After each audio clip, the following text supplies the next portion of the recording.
ഈശോമിശിഹായ്ക്ക് സ്തുതിയായിരിക്കട്ടെ.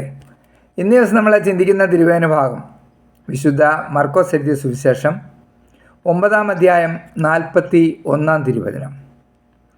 നിങ്ങൾ ക്രിസ്തുവിനുള്ളവരാകയാൽ അവൻ്റെ നാമത്തിൽ ആരെങ്കിലും നിങ്ങൾക്ക് ഒരു പാത്രം വെള്ളം കുടിക്കാൻ തന്നാൽ അവന് പ്രതിഫലം ലഭിക്കാതിരിക്കുകയില്ല. Praise the Lord. വളരെ വ്യക്തമായിട്ട് പറഞ്ഞിരിക്കുക, കർത്താവിൻ്റെ നാമത്തിൽ ഒരു ഗ്ലാസ് വെള്ളം നമ്മൾ ആർക്ക് കൊടുത്താലും തീർച്ചയായിട്ടും ആര് പ്രതിഫലം തരും? കർത്താവ് യേശുമിശിഹാ തമ്പുരാൻ തീർച്ചയായിട്ടും പ്രതിഫലം തരും. ഈശോ വളരെ വ്യക്തമായിട്ട് തിരുവചനത്തിൽ നമ്മോട് പറഞ്ഞിട്ടുണ്ട്, നിങ്ങൾ എൻ്റെ നാമത്തിൽ ഈ ചെറിയവരിൽ ഒരുവന് കൊടുത്തപ്പോഴെല്ലാം അതെനിക്ക് തന്നെയാണ് തന്നത്. അപ്പോൾ അതുകൊണ്ട് നമ്മൾ കർത്താവിൻ്റെ നാമത്തിലാണ് അത് ചെയ്യുന്നതെങ്കിൽ തീർച്ചയായിട്ടും പ്രതിഫലം ലഭിക്കും. കാരണം നമ്മൾ കൊടുക്കുന്ന ആർക്കാ? കർത്താവിന്. ഇടത് കൈ ചെയ്യുന്ന വലത് കൈ അറിയരുത്, വലത് കൈ ചെയ്യുന്ന ഇടത് കൈയും അറിയരുതെന്ന് പറഞ്ഞ പോലെ പരസ്പരം ഒരു പബ്ലിസിറ്റിക്ക് വേണ്ടി മാറ്റരുത്. ഇപ്പം അങ്ങനെയല്ലോ നമ്മൾ ചെയ്യുന്നതാണോ? നമ്മളിപ്പോൾ ഒരു കല്ല് പെൻസിൽ കൊടുക്കുവാണെങ്കിലും അത് നമ്മളൊരു വീഡിയോ എടുത്ത് 10 പേരെ കാണിച്ച് അതിൽ നിന്നൊരു നമുക്കൊരു കയ്യടി സ്വീകരിച്ചിട്ടല്ലേ നമ്മളത് ചെയ്യുള്ളൂ. അപ്പോൾ ഓൾറെഡി നമുക്ക് ഇവിടെ വെച്ച് തന്നെ പ്രതിഫലം കിട്ടിക്കഴിഞ്ഞാൽ ആരുടെയൊക്കെയെന്ന്? കർത്താവിൽ നിന്നാണോ? അല്ല, മനുഷ്യരിൽ നിന്നും.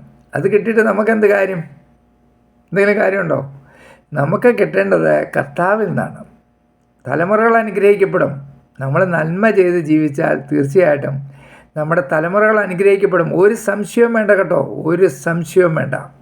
കർത്താവ് നമ്മൾ സഹനങ്ങളിലൂടെ ആയിരിക്കും ചിലപ്പോൾ നയിക്കുന്നത്. അപ്പോൾ നമ്മൾ ഓർക്കും എന്തായിരിക്കുന്നു. പക്ഷേ നമ്മൾ സഹിക്കുന്ന സഹനങ്ങളെല്ലാം അടുത്ത തലമുറയുടെ അനുഗ്രഹങ്ങളാണ്. തീർച്ചയായിട്ടും നന്മ ചെയ്ത് നമുക്ക് ജീവിക്കാം.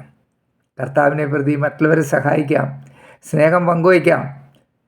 സ്നേഹത്തിന് വേണ്ടി ജീവൻ ബലിയർപ്പിക്കുന്നതിനേക്കാൾ വലിയ സ്നേഹമൊന്നുമില്ലെന്ന് വളരെ വ്യക്തമായിട്ട് ഈശോ നമ്മളോട് പറഞ്ഞിട്ടില്ലേ? അപ്പോൾ നമുക്ക് അങ്ങനെ ജീവിക്കാം. ഈശോ അങ്ങനെയല്ലേ ചെയ്തത്? ഈശോ ചെയ്ത അതേ പ്രവൃത്തികൾ തന്നെ ഞാനും നിങ്ങളും ചെയ്യണം. അതാണ് ഈശോ ആഗ്രഹിക്കുന്നത്. ഈ തിരുവചനത്തിൻ്റെ അനന്തമായ ശക്തി ശ്രവിച്ചുകൊണ്ടിരിക്കുന്ന എല്ലാ മക്കളുടെ മേലും, അവരുടെ കുടുംബങ്ങളുടെ മേലും, അവരുടെ ദേശങ്ങളുടെ മേലും വ്യാപരിക്കട്ടെ എന്ന് പ്രാർത്ഥിക്കുകയാണ്. നിങ്ങൾക്ക് ആർക്കെങ്കിലുമൊക്കെ ഈ വീഡിയോയൊക്കെ ഒന്ന് ഇട്ട് കൊടുക്കാൻ കേട്ടോ, കുഴപ്പമൊന്നുമില്ല. എന്തെങ്കിലുമൊക്കെ ഉണ്ടെങ്കിലും ആർക്കെങ്കിലും എന്നെ 2 ചീത്ത പറയാനാണെങ്കിലും പറഞ്ഞോട്ടെ, കുഴപ്പമൊന്നുമില്ല കേട്ടോ. ഞാൻ എൻ്റെ കർത്താവിൻ്റെ നാമത്തിൽ അത് സ്വീകരിക്കാൻ തയ്യാറാണ്. ഈശോ മിശിഹായ്ക്ക് സ്തുതിയായിരിക്കട്ടെ.